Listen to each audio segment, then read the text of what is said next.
ओम श्री गणेशाय नमः। श्री गुरुभ्यो नमः। श्री मात्रे नमः।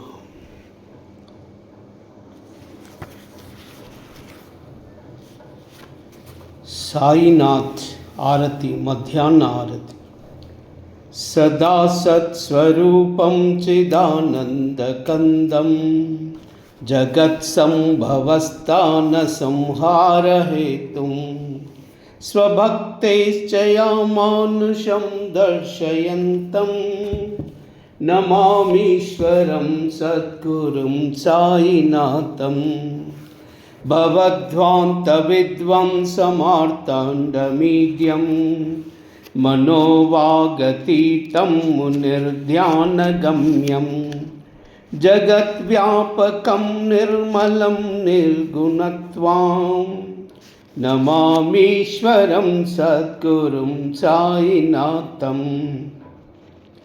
भवाम्भोधिमग्नार्दितानां जनानां स्वपादाश्रितानां स्वभक्तिप्रियाणां समुद्धारणार्थं कलौ सम्भवन्तं नमामीश्वरं सद्गुरुं साईनाथं।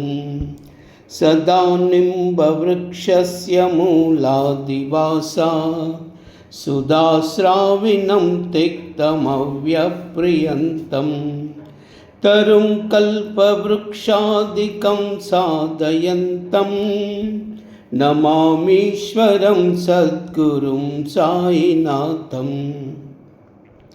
सदा कल्पवृक्षस्य तस्यादिमूले भवद्भावबुद्ध्या सपर्यादिसेवां ऋणां कुर्वतां भुक्तिमुक्तिप्रदन्तं नमामीश्वरं सद्गुरुं साईनाथम्।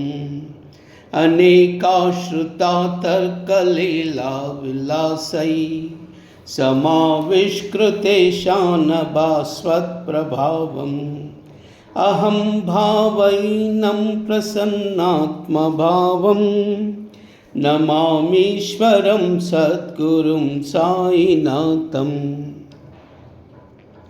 सतां मिश्रमाराममेवाभिरामं सदा सज्जनैः संस्तुतं सन्नभद्भिः जनामोददं भक्तभद्रप्रदन्तं नमामीश्वरं सद्गुरुं साईनाथं।